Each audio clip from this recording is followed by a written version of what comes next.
guys, welcome back for Wine and Whispers.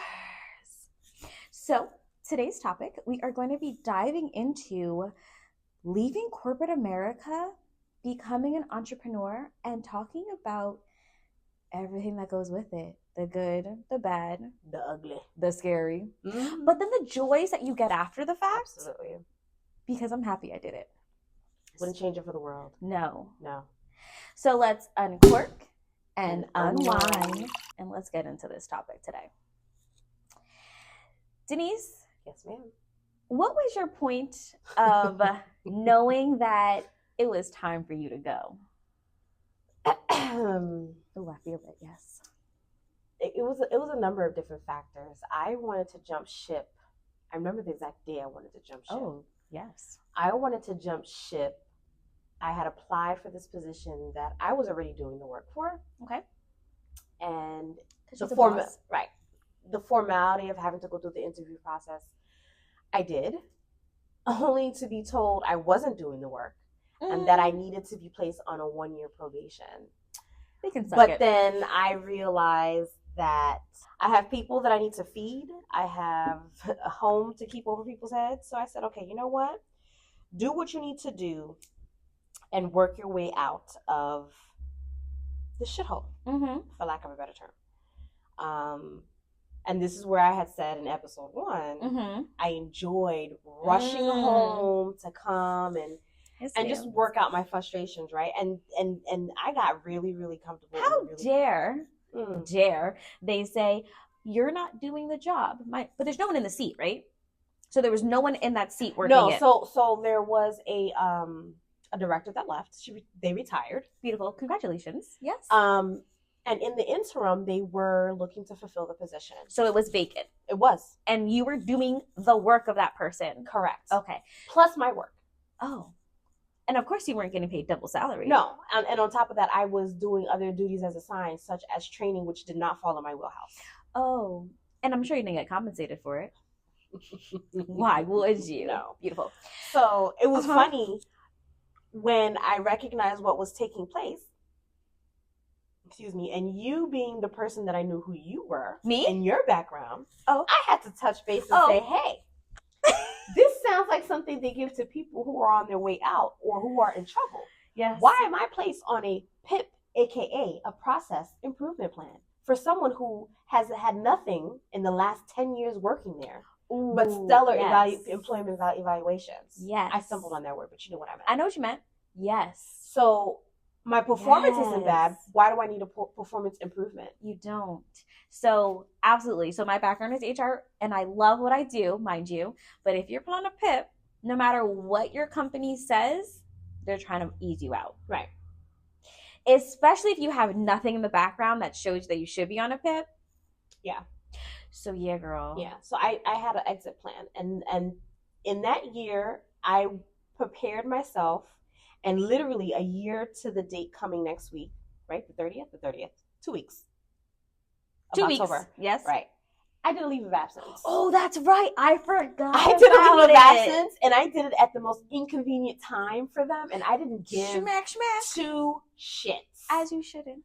I did a leave of absence through January. Yes. And then, I'm at the point where I'm completely settled. If anyone who works there hears this.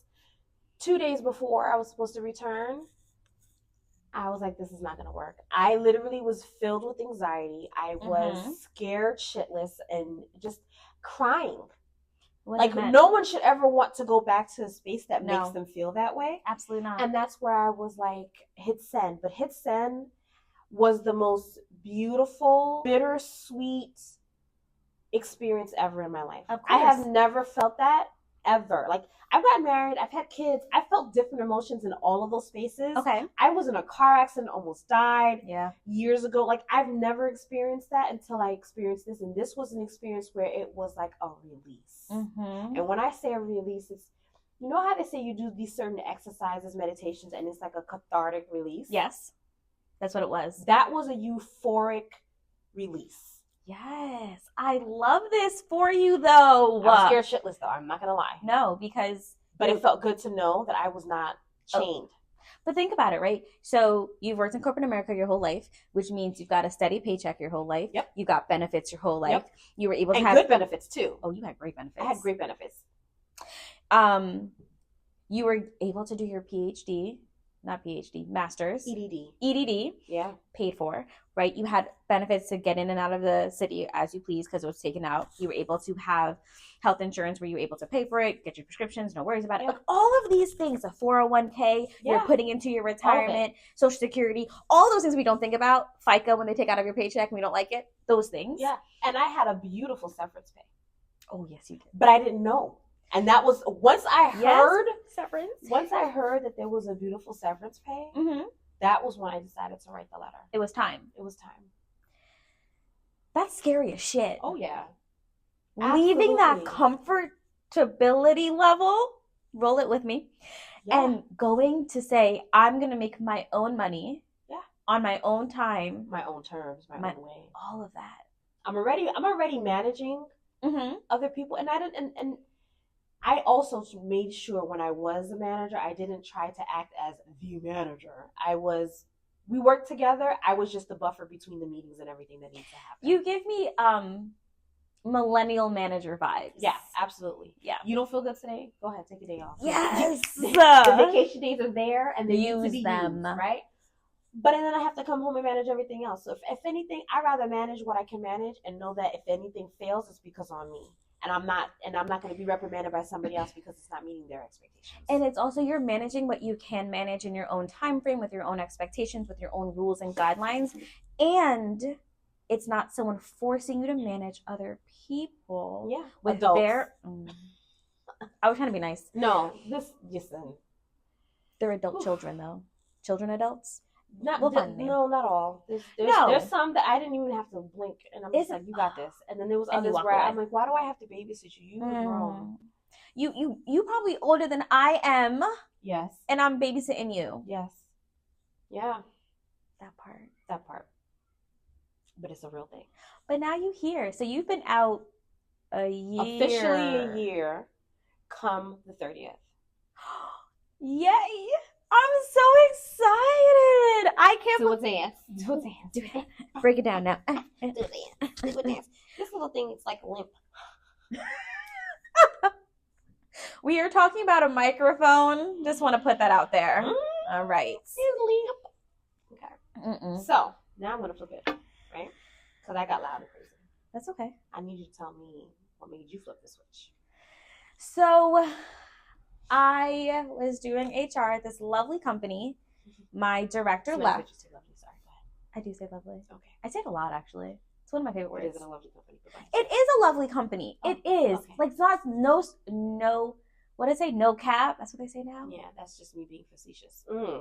Big words. I'd rather use facetious. Anyway, so a lovely company. I had a great HR director who had the millennial manager vibe. Oh, you're sick? Girl, stay home. Oh, you have that vacation? Ooh, stay home. You live an hour away? Why don't you take a remote day? It's on a snow day. It's snowing. I'm not coming in. You don't need to come in. Beautiful. She left the company because I had a assistant executive director who was a female and didn't like the growth of females.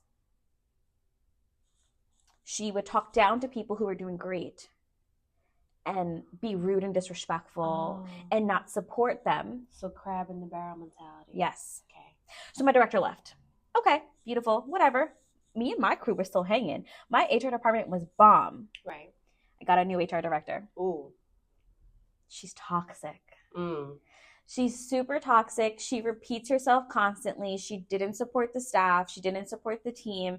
And she did not want to promote from within. I was sitting in a recruiter seat for 2 years. 2 years. A manager position became open for HR, which is what my next step should have been. Right. And I was ready to do it. I do HR managers at my current job, right? Like with being an entrepreneur. Yeah. I have to do HR things here. So she knows all of this about me. And she said, I was not ready to go there. Says who? But wait, let's rewind. She actually didn't say that to me. When I put my application in, she never even talked to me about it. She didn't decline me in the system. She didn't come and say that I have been declined. She didn't come and tell me why. My direct manager told me. Wow. Wow. So at that point, I was like, I don't think I need to be here anymore. No. This is toxic. Okay. Which brings me to recognizing the signs, right? Oh, yes. The frustration, the boredom, the irritability, the lack of motivation. All of that. Are you being valued? Are you quiet quitting? Are you Right. doing quiet vacationing? Like, are you Right. doing all of this? Yeah. Like you dreading. Like that, again, that ache that I felt. Sits in your soul. Yeah. Yeah. I didn't have the ache necessarily, but I had one of those, if I'm supposed to be there at 9 o'clock, I should have at 9:30.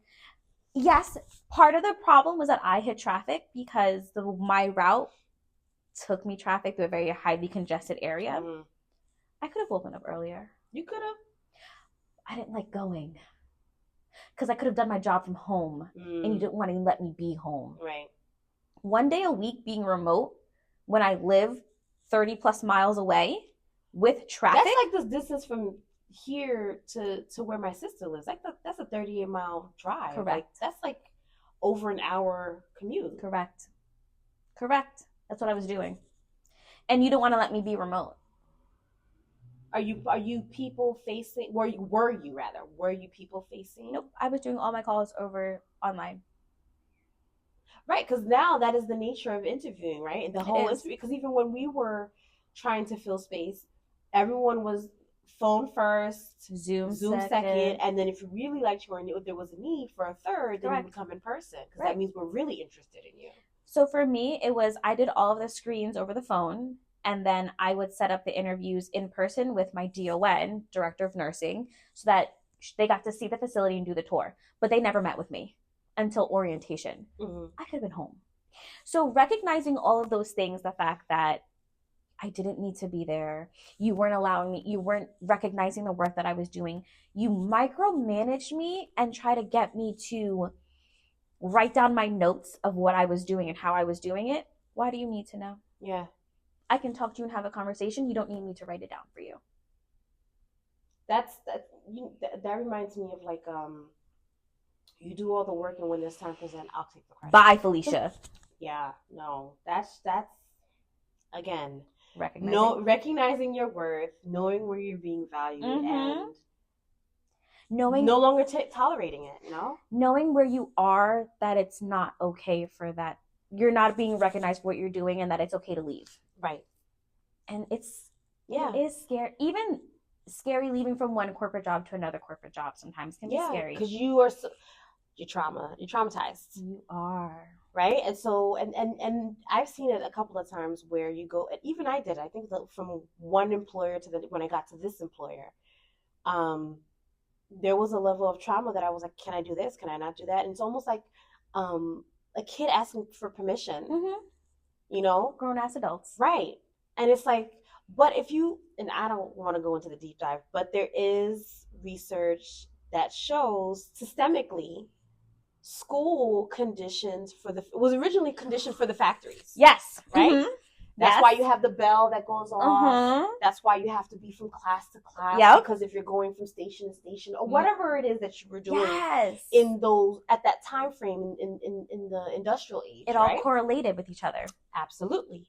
And so then now a transition. Okay, maybe we're not all in factories anymore, but to some extent, we're still. That calendar is that bell. Yes, it is. That calendar on that Microsoft sound that everyone so knows. That team noise. Yeah, it's a conditioning factor. It's an awful conditioning factor. And for some, it works. It's great. You don't care. You're not invested in the same way where you show up, you do what you got to do, and you go home, and you're fine with that. By all means, I'm not that person. I love you for that. Perfect. But then you have that small percentage of people like you and I. Is it small though? It is, I think. So I was doing research. Because of fear. Wait, so I was doing some research about this because I remember when I was recruiting and trying to find people to work, we went through this phase after COVID of the Great Resignation, right? Yes, that is exactly what it's called, the Great Resignation. Which was 2021-ish time period. 2022-ish, and then the silent quitting, all of that good stuff, right? So as I was researching about this topic, it said that in 2021, 63% of employees were quitting. High. 63%. And it's for a myriad of reasons, right? Low pay, not enough vacation, work-life balance, all of that. But think about that. If 63% of my current company quit, I'd be SOL. I couldn't function. Yeah. I am 60. I'm the 63%, okay? I'm in that bracket. I am the 100%. That's a lot of people who were quitting. And some people were quitting without jobs. Which is sad to say, because it's like there was no de facto plan. No, they just had to leave. Yeah, because it was just the toxicity. That was a word that was hard for me. I can say it, and I'm very proud. Go ahead. No, that's still a hard word for me. But it's so crazy. I've definitely job hopped, right? Mm-hmm. It's a thing, because I know for a fact that if you stay with a company, you don't get paid right. Yeah. I do. They don't value you the same way. No. It was like, oh, well, this person clearly needs us, Mm-hmm. so we can do whatever we need to do. Exactly. Whereas if you bring someone in, we desperately need that person, so we're going to pay them higher. Smoke and mirrors. It's awful. So I job hopped because I knew that fact. I knew that if I left after 2 to 3 years, I'd get more money. It's sad. So to think that you left a job with no backup plan, nothing, just because the job was that awful? What are we doing here? We have to be able to live in a life where we're surviving, where we're living and enjoying life, and the job that you're doing brings you some type of passion and joy because you're there for 40 plus hours. And I think that was a big factor for a lot of people during the pandemic. They realized, holy shit, I can do my job from my house. I can do my job from my house. But there are some people, I guess, focus-wise, it's not in the realm for them. Yes. But it was almost like, holy shit. I forgot what it was like to be in the presence of my family. I forgot what it was to be able to see the joy in my, and maybe there are some people who didn't live with other people. That's fine. But like understanding, like, damn, I'm tired. I didn't realize I needed this much rest. That part. The fact that you were commuting 2+ hours some days to get into an office. It's draining. It's so tiring. That return to work was awful. So let me tell you what a typical day looked like, right? For me, it was, and again, I have 2 little ones that I also have to get up and get ready. So they're adorable, by the way. Coordinating, don't say that. They are. Their heads will swell. Oh God. Coordinating with the partner, if you have a partner, but in my case, I did have a partner, which that's a whole nother story. They have a different schedule. Because it was, no, not even that. It was communicating.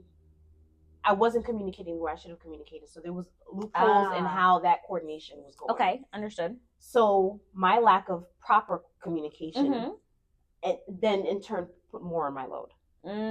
But I would have to wake up at 4:45 in the morning. At what time? Well, the first alarm was 4:45. I have a 3-step alarm. Yeah, 4:45 in the morning. She bugging. 4:45 in the morning to physically wake up for 5:20, to be out the house no later than 6:30, to get to work for 7:30. You had to be at work for 7:30? Yeah, I had to be at work for 7:30. Well, there's a story behind why it was 7:30. You left early. Yeah, I thought you just said, "F this job, I'm leaving." No.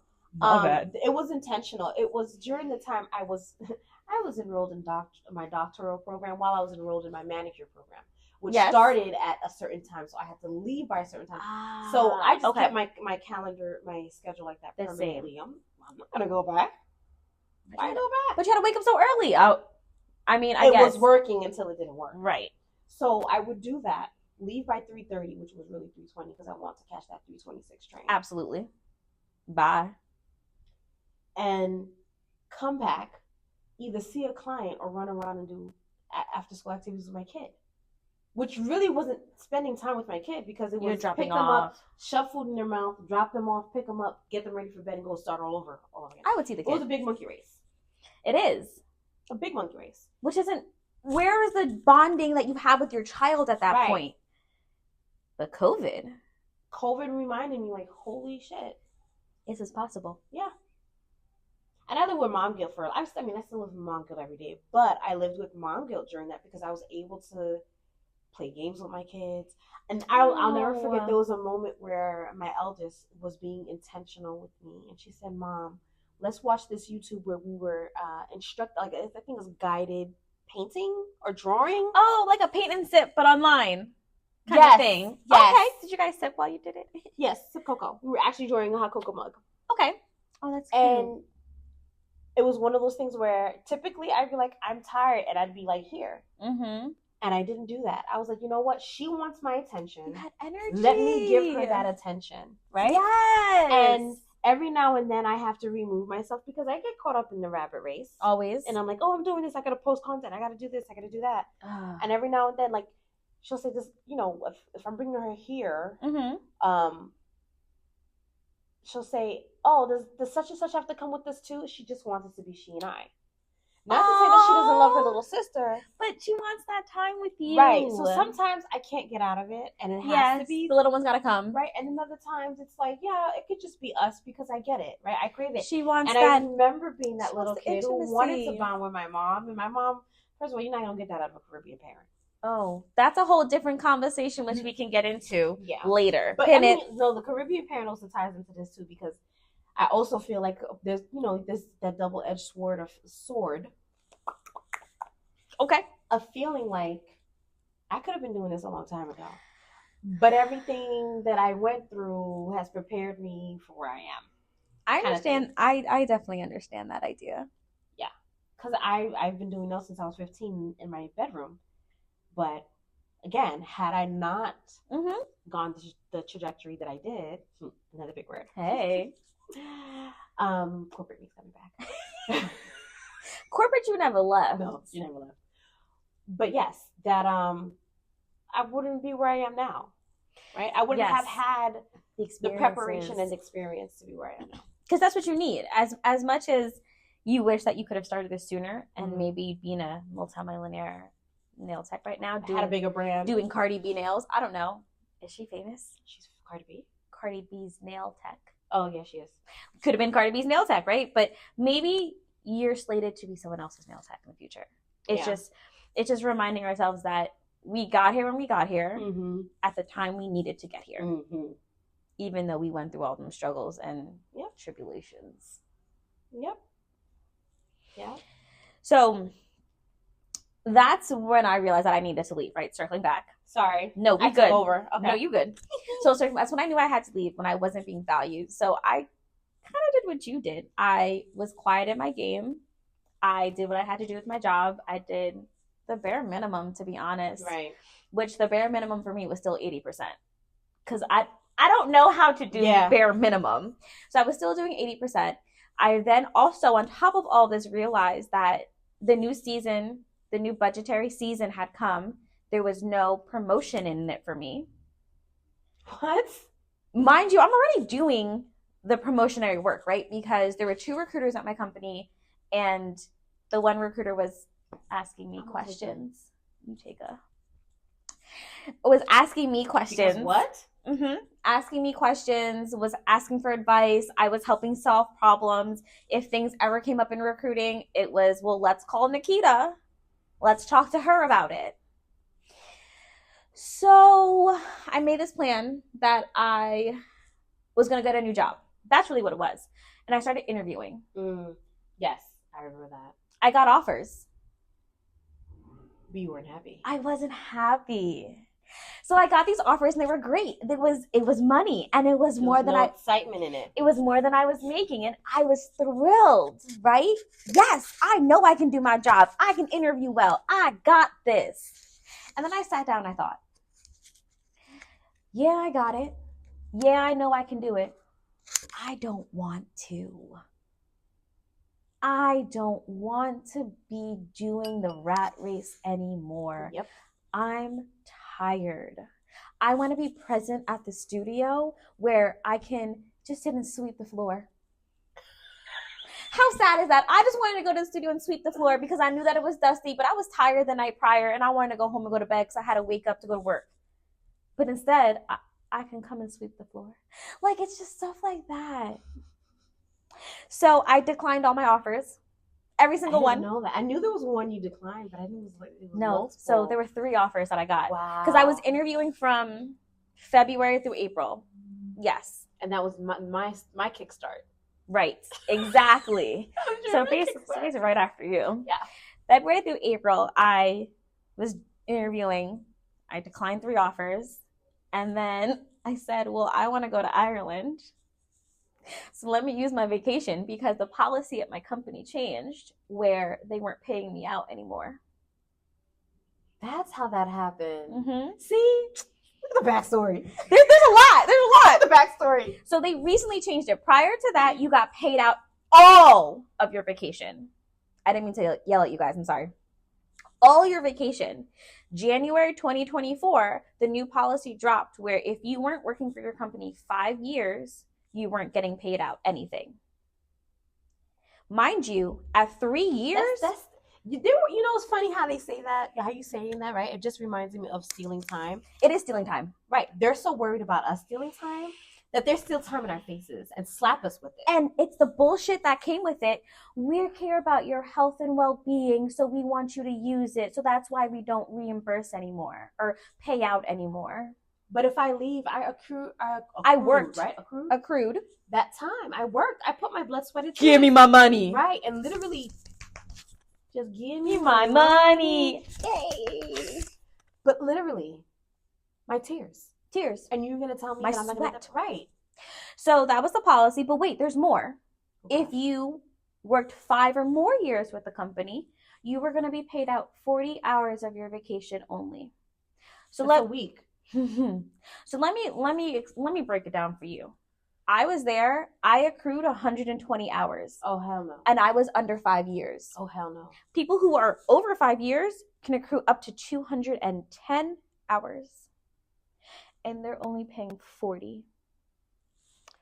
Hell to the no. So I went on a vacation. No.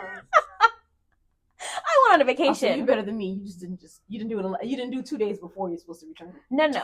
I went on vacation. I kind of did what you did. I went on vacation. I took my time, went to Ireland, had a beautiful time. I highly recommend Ireland. First off, if you like Guinness, it's delicious in Ireland. I will not drink it in America. What? Yeah, because America is America. It's awful. I came back. I dropped my letter of resignation on my manager's desk. Oh, that was nice of you. You did it in person. I did it in person. And you went to your manager? I went to my direct manager, not my director, who's an asshole. I went to my direct manager, who I have great rapport with. Oh. She was like, yeah, I know. I was like, great. She knew it. Before I even dropped it, she was like, yeah. I said, okay, beautiful. And I did this all before recital so that I was able to focus on the recital at the studio without the stress of how am I getting off to come and manage this business. Mm. And then my last week that I was there, I did nothing. I know, that's right. I just went in. I went in late because I did. What are you going to do? Fire me? Sure, fire me. I don't care. I went in late. I managed myself and I left. People were asking me questions and of course I was answering, but it wasn't with the same vigor that I had before, the same energy. And when I left, nobody knew that I left. You just thought you were like, oh, she's going on vacation. She ain't coming back. Yes. There were people who reached out to me after the fact and was like, you quit. Yes, I did. Happily. Now I'm what?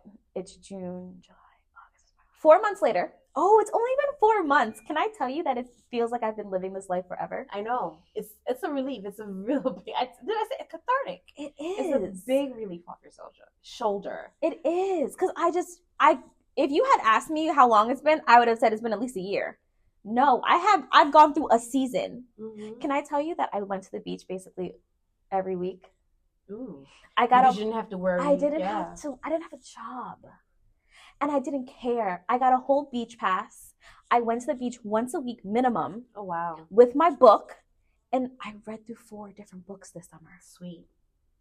I got to finish my book. That's a whole nother story. Pin. So I had this release of just being able to focus on me. Yeah. I started working out again. I need to get there. Can you help me? I can, of course. We'll talk about it. Mm-hmm. I am cooking again. I haven't cooked in years because I didn't have time. And it's good. Did I tell you it was good? You didn't. You liked it? I loved it. I forgot. I thought Oh, I did tell you it was I don't good. think I remember then. Okay. Wait, so I cooked you some steak. I've never cooked steak before.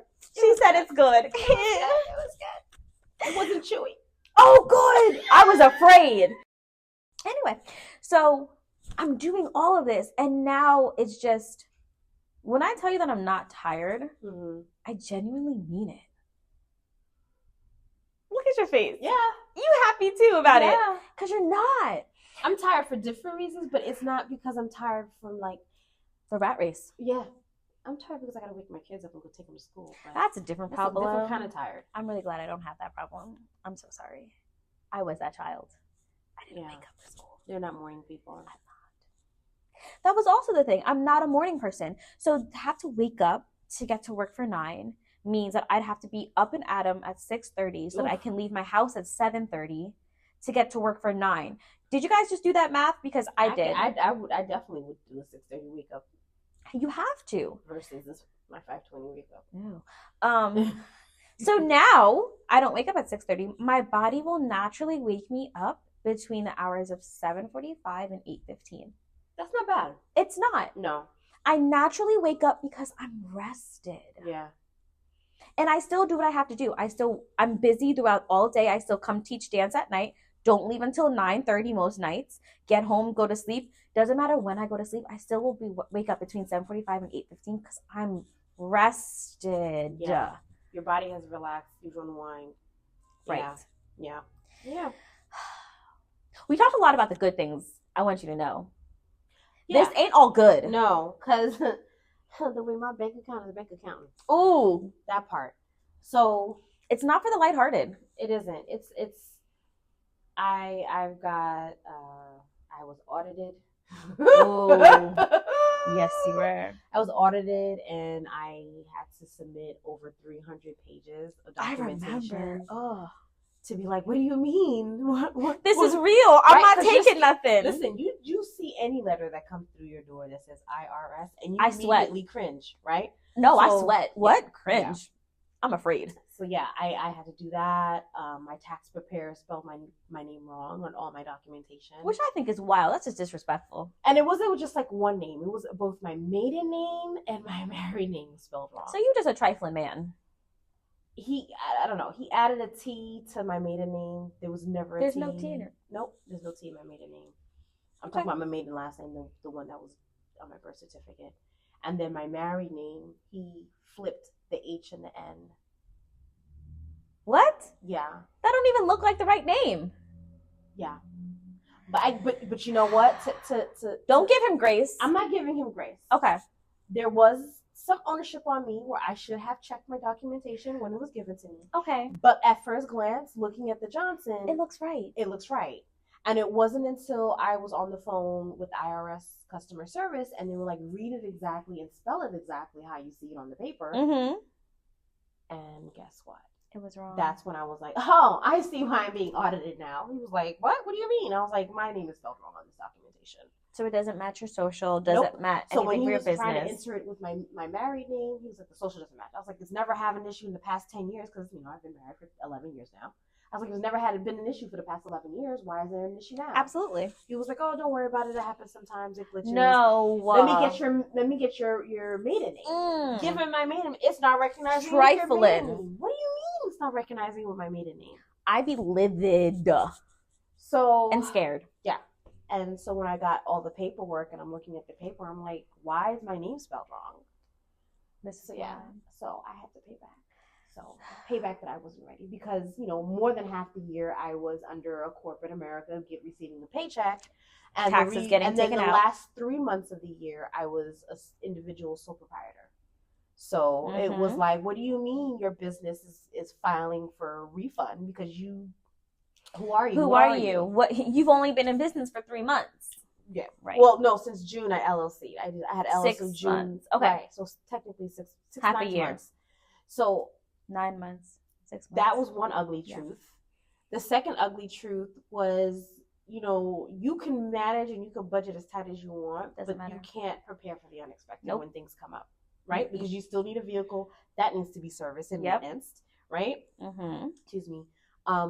Your regular everyday bills on top of being able to restock Re-up products all the time. and equipment All that's of needed that for you to be able to sustain living. So all of that plays a factor into it too. And then, you know, you want to be able to just have a life. naturally have a lifestyle with family and friends. do things and go on vacations, be able to go have a drink and not stress about it. Yeah. All of those things. And then, you know, you're being told by family members, well, if you slow down, you're gonna, you know, overwork yourself. I if I don't work, I don't eat. So I have to work. That part. Will I get to a space where I can probably calm a little bit and scale back? Yes. Absolutely. But this is not the space We're right not now. there yet. No. Right. Navigating personalities is difficult. It is. Navigating personalities is difficult. One of our things that I struggle still with, of course, is the bank account, right? And I don't got no money. Right. Because the business got to pay all these bills. Yeah. We got to pay all these bills, and we got to pay all these staff, and we got insurance, and that means I don't get money. Right. I need money. And I think that there's this misconception of it. You know, you're working for yourself. It's glorified. All the money is yours. All the money is not yours. No. All of that money, it has so many places that it goes that you don't realize. Toilet paper costs money, guys. And I'm in a brick and mortar where I have multiple staff coming in, multiple kids coming in, multiple adults coming in at any given time. There could be anywhere from 60 to 100 people in the building coming through a day. Mm-hmm. That's a lot. That's a lot. Yeah. Cleaning the floors, making sure the mirrors are kept, making sure I have the supplies to stock the bathroom. There's water here to sell. There is shoes here if people need to buy it. I have leotards to sell. And then our color here is green. Mm. Do you know that green, our specific color green, people don't stock? So then I have trouble stocking leotards. Because that's why they're all of different shades. Because we needed to. Right. Because manufacturers don't produce the color that I need. It's not a color that people gravitate to. Because it's not common. Right.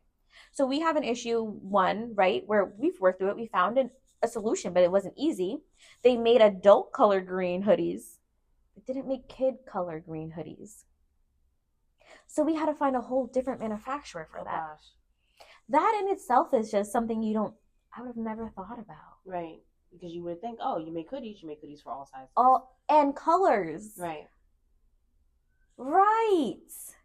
So it's those sleepless nights of trying to find what I can or cannot do, how I can continue to make business for the money, because it's doing great. How can I continue going great? We need to expand. How can I expand? Yeah. I have staff, managing staff who are late, managing staff who call out. It's the same thing that you struggle with in corporate America. Right. It's just, on a smaller scale. And at the end of the day, everything falls on you. Mm-hmm. Because everyone's relying on you. And the only person you can rely on is you. And your partner. If you have partners, but, right. But if you're solo dolo, like myself. Yes. You're not going to have a perfect plan, but at minimum have an outline. Yes. Right? Have an outline of. So something they had provided us in school was a short-term goal and long-term goal settings. Okay. Short-term goal is usually something that's with 6 months to a year, and okay. Long-term is anything past that, right? Okay. So, and this was again part of my plan when I was making my exodus from corporate. Exodus. Yes, it was an exodus. And saying, okay, this is what I needed to do. So part of that plan was that leave of absence. Okay. I wanted to know what I would be bringing in or what my days would look like. Yes. Week to week or month to month, per se, without having the supplemental income from my corporate job. And you did of course, you thought about this, right? Because you picked a great time. You picked the holiday season. Right.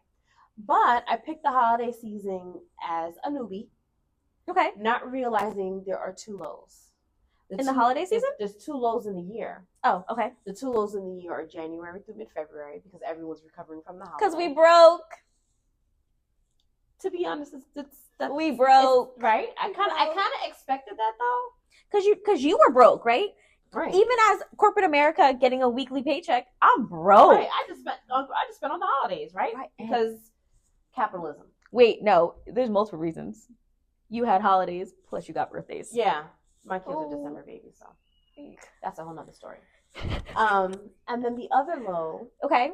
is September through mid-October because everyone is still recouping from the start of the school year. Oh, is that a thing? It is a thing. Parents and students. So it's funny that you say that because... Is that why you guys don't start tuition until October? No, late September. Okay, don't look at me like that. I'm sorry. I start tuition in September.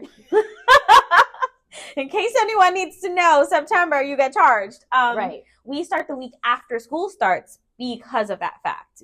It's a lot the first week of school. Getting into new routine, everything. Exactly. So we don't want to be a burden. Mm-hmm. We've come to recognize that, so we start the week after. Okay. But it's funny that you say that those are your lows. Going back to my corporate America mind, those were the highs for me. Because people were trying to look for work. Because they wanted money, which now makes sense when you say that. It's the reverse. Ah, that's so interesting. So you picked your high to do your leave of absence. Right.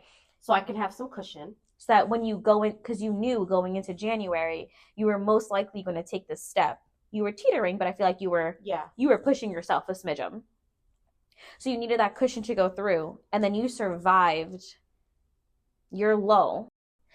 And you have to know, if you decide to take this jump, if you're ready, you recognize the signs, and you're ready to make this move, you need to know your business. You need to know your clientele. Yeah. You need to know what your highs and lows are going to be in your life. Yeah, you got to do the research. You have to. If you don't know, if you're not physically already doing this as a passion, I like that. Thank you. But circling back, side hustle is not the thing. It's not. So if you're not currently doing it as your passion outside of your 9 to 5, you now need to go and do that research to understand where your money is going to be coming from in the future so that you can plan to go into your passion full time. What I also am struggling with currently right now, on top of knowing my passion and all those highs and lows, I want to put into my Social Security. Someone said that to me. Someone said that to me. I was like, well, now you're not getting Social Security from your employer. Yes. How are you planning your Social Security? And I've been thinking about it, and it's something that I know that I need to look into and I need to research. I've just been lazy because I wanted to focus on the fun stuff of being an entrepreneur. This is not one of those things. So I didn't want to do it. But I need to because I want to have a Social Security, so I still plan for my future outside of this. I also want to be able to put into disability because if I do decide to have a child, I don't want to pay $10 million to go to the doctor. And then just wrapping up. So if you are really considering whether it's jumping ship from corporate to corporate or jumping ship from corporate to whatever that is your passion or what fuels you. Yes. Again, if it's a passion, it's something that you can do and not get paid. But if you're going to get paid for it, get all paid. The better. Research. This should have been one of the signs that I should have picked up on my own. So I have a dear childhood friend. He reached out to me one day randomly, and it was literally like maybe weeks before I was going to go LLC. Okay. Right? And he was like, hey, how you doing? I'm like, hey, haven't heard from you in a while. How you doing? He was like, I had a dream about you last night. I was like, whoa. What? Right? What kind of dream we talking about? He's happily married, cute little girl, right? What kind of dream? By the way, his wife is same birthday as me. So what kind of dream we talking about?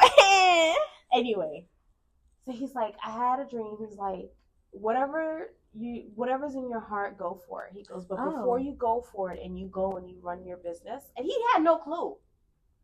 Oh, no clue. He knew. He knew something. Absolutely no. When I say listen and pay attention to the signs of what you're feeling, don't ignore them. No, because they're sometimes right in front of you, blatantly. That part. And he was like, read the book Rich Dad, Poor Dad. It's a great book, guys. No advertisement. I've read that book. It's really good. It's a great book. And I would listen to it on my way to work. Oh. And on my way back. Okay. Oh, you learned a lot. And I took so many nuggets out of that. It's one of those things where I know I'm going to have to revisit that book again. Oh, maybe I should do it now. Right. Yes. I know I'm going to have to revisit that book again because, and this is where the whole construct of school was made to prepare people to be workers for big corporations. Yes. And not everyone fits that framework. No. For some people it works, and for others it didn't. It's not a one size fits all. No. It will never be a one size fits all. I want everyone to know that it's okay if corporate America isn't meant for you. If you found something that is for you, go after it. Yeah. Yeah. Talk to your village, talk to your friends, talk to your family. Like, map it out. Think about it. Pros, cons. Like, it's not just a matter just to say I'm going to jump ship. No. Again, you may not have a perfect plan, but you have to have something. An outline, something. Minimum. Yeah.